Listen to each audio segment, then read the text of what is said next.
이 세상에서 힘이 없는 자는 숨을 쉴 자격조차 없다고들 합니다. 강자만이 모든 것을 독식하고 약자는 그저 짓밟히는 낙엽과도 같은 비참한 운명을 맞이해야만 하는 잔혹한 약육강식의 수선계, 이곳은 지옥과 다를 바가 없습니다.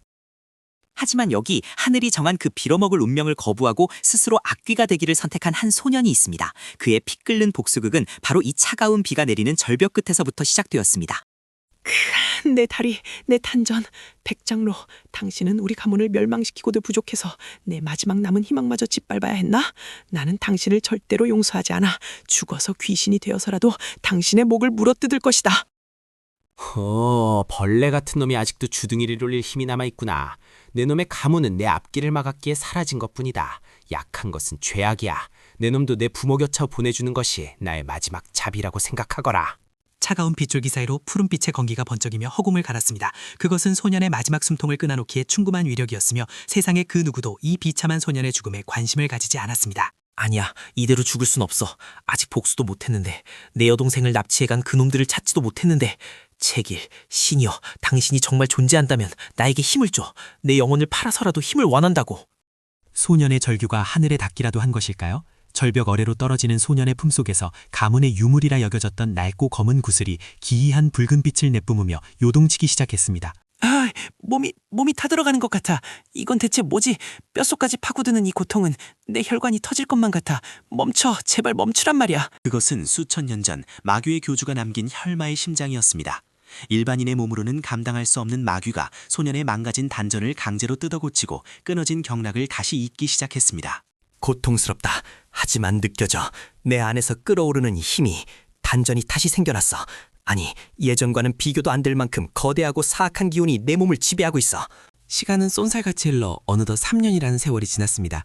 사람들은 멸망한 가문의 소년을 잊었지만 깊은 숲속에서는 밤마다 짐승들의 비명소리가 끊이지 않았습니다. 999번의 검격, 아직 부족해. 이 정도로는 백장로의 방어막을 뚫을 수 없어. 더 빠르고 더 잔인하게. 내 검은 자비 따위는 모른다. 죽어라, 죽어!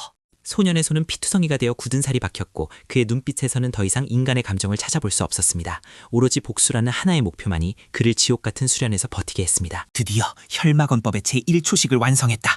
이제 때가 되었어. 나를 쓰레기라고 불렀던 놈들, 내 가족을 죽이고 웃었던 놈들, 기다려라. 지옥의 문을 열어주러 가겠다. 그날 밤 수선계의 명문정파인 청운문의 거대한 성문 앞에는 짙은 안개가 깔리기 시작했습니다.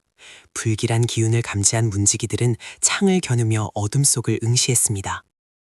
청운문, 3년 전에는 감히 올려다볼 수도 없었던 곳이지. 하지만 오늘은 다르다. 오늘 밤 이곳은 피바다가 될 것이고 너희의 오만함은 비명으로 바뀔 것이다. 고요를 깨는 굉음과 함께 성문이 종이장처럼 찢겨나갔습니다. 평화롭던 문판은 순식간에 아수라장으로 변했고 경보를 알리는 종소리가 밤하늘을 급하게 울렸습니다. 어떤 미친놈이 감히 본좌의 구역에서 행패를 부리는 것이냐. 목숨이 아깝지 않은 게로구나. 당장 그놈을 잡아와라. 내 손으로 뼈와 살을 분리해주겠다. 직접 나오셨군, 백장로. 아니 이제는 문주가 되셨나? 기억하는가? 3년 전 비오는 날 절벽 아래로 던져버렸던 그 쓰레기를 말이다. 백장로의 눈동자가 흔들렸습니다. 죽은 줄만 알았던 소년이 온몸에서 흉측한 살기를 내뿜으며 지옥의 사신처럼 눈앞에 서 있었기 때문입니다. 내 놈은 한결 살아있었단 말이냐? 하지만 단전이 파괴되었을 텐데 그 기이한 기운은 뭐지? 마도의 손을 댄 것이냐? 더러운 놈. 더럽다고? 너희가 정의를 핑계로 내 가족을 학살한 것은 깨끗하고 내가 살아남기 위해 얻은 힘은 더럽다는 건가? 그 역겨운 입 내가 영원히 닥치게 해주지. 두 사람의 기운이 충돌하며 엄청난 충격파가 발생했습니다. 주변에 있던 건물들의 기와가 날아가고 구경하던 제자들은 그 압력을 이기지 못하고 피를 토하며 쓰러졌습니다. 건방진, 고작 3년 수련했다고 나를 이길 수 있을 것 같으냐? 나는 축기기 구성의 고수다. 청운건법 제7식 파천 받아라! 축기기 구성? 그딴 건 내 눈에 등애미나 다름없어. 보여주마 진짜 힘이 무엇인지. 혈마공법 제2식 혈우산화. 붉은 검기가 푸른 검들을 집어삼켰습니다. 백장로의 절대적인 방어막조차 종이장처럼 찢겨나갔고 그의 몸에는 수십 개의 검상이 동시에 새겨졌습니다. 말도 안 돼. 내 호진관계 단일격에? 니놈 정체가 뭐냐? 그 힘은 인간의 것이 아니야. 괴물, 니놈은 괴물이다. 괴물이라. 칭찬으로 듣지. 하지만 아직 죽지 마라. 내 부모님이 느꼈던 고통, 내 동생이 느꼈던 공포, 그 모든 것을 1000배, 10,000배로 돌려주기 전까진 말이야.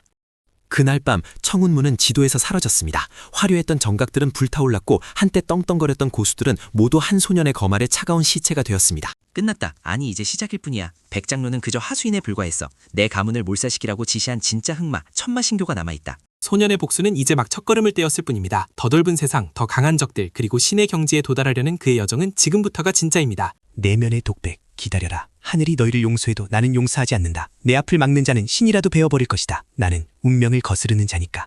폐허가 된 문파의 잔해 위로 까마귀 한 마리가 날아올라 슬프게 울었습니다. 이것은 전설의 시작이자 수성계를 피로 물들일 파란의 서막이었습니다. 그로부터 한 달 후 중원부림의 중심지인 낙양성은 10년마다 열리는 비무 대회로 들썩이고 있었습니다. 전설의 보물을 차지하기 위해 수많은 고수들이 모여들었죠. 이곳이 낙양성인가? 천마신교의 첩자가 이 대화에 참가한다는 정보를 입수했지. 우승 상품인 천년설삼도 내 내상을 치료하는 데 필요해.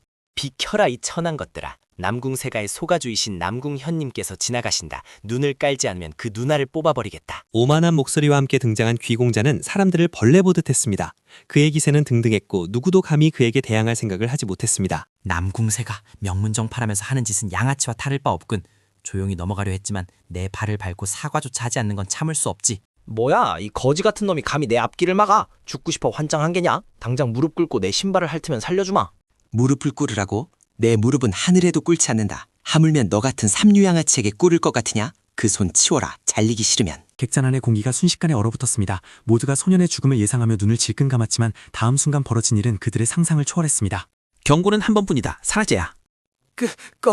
너희 자식, 내가 누군지 알고 우리 가문이 널 가만두지 않을 거야. 으악! 팔이!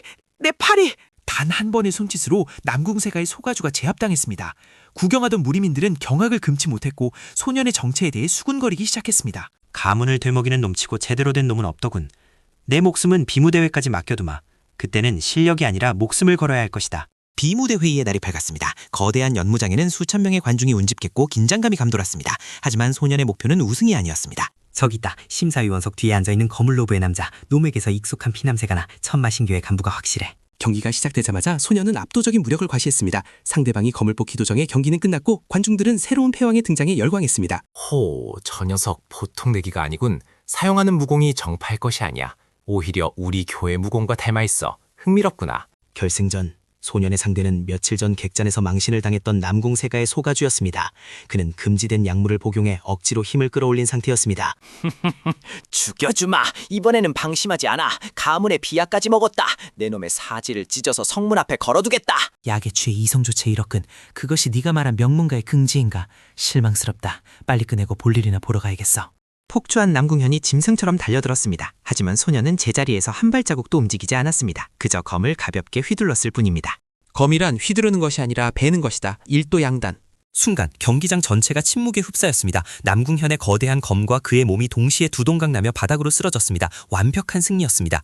굉장해. 저건 완벽한 마도의 검이다. 저놈을 내 실험체로 써야겠어. 여보라, 지금 당장 결계를 쳐라. 아무도 못 나가게 해. 갑자기 하늘이 보라색 결계로 뒤덮이며 관중석 곳곳에서 비명이 쳐져 나왔습니다. 천마신교의 암살자들이 관중들을 학살하며 본색을 드러낸 것입니다. 드디어 쥐새끼들이 굴 밖으로 나왔군. 기다리고 있었다. 오늘 이 자리에서 내 놈들의 실을 말려주마. 건방진 꼬맹이, 내가 누군지 아느냐? 천마신교체 8사도 도광이다. 내 도관계 속에서 피를 토하며 죽어가라. 도? 내 몸에는 이미 만독불침의 혈마주가 흐르고 있다. 고작 그따위 연기로 나를 죽일 수 있을 것 같으냐? 도광은 당황했습니다. 자신의 맹독이 통하지 않는 상대는 처음이었기 때문입니다. 소년은 도관계를 뚫고 순식간에 도광의 코앞까지 접근했습니다. 내 놈들이 내 동생을 어디로 데려갔는지 말해라. 말하지 않으면 뼈를 하나씩 부러뜨려주지. 내 동생? 그 계집애 말인가? 그녀는 이미 제물로 바쳐졌다. 위대한 마신의 부활을 위한 그릇이 되었단 말이다. 제물? 마신 부활? 닥쳐. 다시는 그 입을 놀리지 못하게 해주마. 분노한 소년의 주먹은 도광의 얼굴을 형체도 없이 뭉개버렸습니다. 하지만 도광이 죽기 직전 남긴 말은 소년의 가슴에 씻을 수 없는 절망을 안겨주었습니다. 아직 늦지 않았어. 재물의식이 완성되기 전에 찾아야 해. 천마신교의 본거지 북해의 빈궁으로 간다. 소년은 쉴 틈도 없이 북쪽으로 향했습니다. 눈보라가 치는 설산과 얼어붙은 바다를 건너 마침내 전설 속의 마교 본거지 빈궁에 도착했습니다. 빈궁의 입구는 수천 명의 마교도들이 지키고 있었습니다. 그들은 인간의 형상을 하고 있었지만 눈빛은 이미 마물과 다름없었습니다. 길을 비켜라. 내 목적은 교주뿐이다. 막는 놈들은 모조리 베어버리겠다. 전투는 시작되었습니다. 아니, 그것은 일방적인 학살이었습니다. 소년이 지나간 자리에는 붉은 피가 강물처럼 흘러 하얀 눈밭을 적셨습니다. 제법이구나. 내 부하들을 장난감처럼 다루다니. 내 놈이 바로 그 혈마의 후계자인가? 내 동생은 어디 있나? 당장 내놔. 그렇지 않으면 이 얼음성 전체를 녹여버리겠다. 늦었다. 의식은 이미 시작되었다. 저 붉은 달을 보아라. 마신께서 강림하실 시간이 머지않았다. 빈궁의 꼭대기 재단 위에 묶여있는 여동생의 모습이 보였습니다. 그녀의 생명력이 붉은 달로 빨려 들어가고 있었습니다. 안 돼, 멈춰. 제발 멈추라고. 으아! 소년의 절규와 함께 그네 몸 안에 잠재되어 있던 혈마의 힘이 완전히 폭주했습니다. 그것은 인간의 영역을 넘어선 신조차 두려워할 힘이었습니다. 이건 말도 안 돼. 인간이 낼 수 있는 기운이 아니다. 내 놈 스스로 마신이 되려는 것이냐. 신이든 마왕이든 상관없어. 내 가족을 건드린 대가는 소멸뿐이다. 천지개벽 멸! 작은 검은 구슬이 성에 닿는 순간 소리 없는 폭발이 일어났습니다. 빛도 소리도 집어삼키는 절대적인 어둠이 빈궁 전체를 지워버렸습니다. 폭발이 멈추고 먼지가 가라앉은 폐허 속에서 소녀는 기적적으로 여동생을 품에 안고 서 있었습니다. 하지만 의식은 중단되었으나 대가는 컸습니다. 살아있구나. 다행이야. 정말 다행이야. 이제 집에 가자. 하지만 기쁨도 잠시 하늘이 검게 물들며 천둥 소리가 울려 퍼졌습니다. 인간이 가져서는 안 될 힘을 사용한 소년에게 천벌이 내려진 것입니다. 전벌이라고? 웃기지 마라. 내가 고통받을 때는 침묵하던 하늘이 이제 와서 나를 심판하려 드느냐? 9,000년 후의 번개가 소년의 머리 위로 떨어졌습니다. 보통의 인간이라면 잿더미가 되었겠지만 소년은 피하지 않고 오히려 검을 들어 올렸습니다. 이따위 번개로 나를 멈출 순 없다. 내 운명은 내가 정한다. 하늘이 나를 버린다면 내가 하늘을 버리겠다. 소년의 기세에 눌린 것일까요? 먹구름이 서서히 걷히고 황금빛 서광이 비치기 시작했습니다. 소년은 인간의 한계를 넘어 반신의 경지에 도달한 것입니다. 이제 아무도 우리를 건드리지 못해. 내가 널 지킬 거야. 세상 끝까지라도. 천마신교는 무너졌고 소년의 이름은 전설이 되었습니다. 사람들은 그를 역천자, 즉 하늘을 거스르는 자라고 불렀습니다. 하지만 이야기는 여기서 끝이 아닙니다. 저 먼 상계에서 인간이 신의 영역을 침범한 것을 지켜보던 진짜 신들이 움직이기 시작했으니까요. 올 테면 와라. 신계든 마계든 내 검이 닿지 않는 곳은 없다. 나는 계속 싸울 것이다. 이 생명이 다하는 날까지.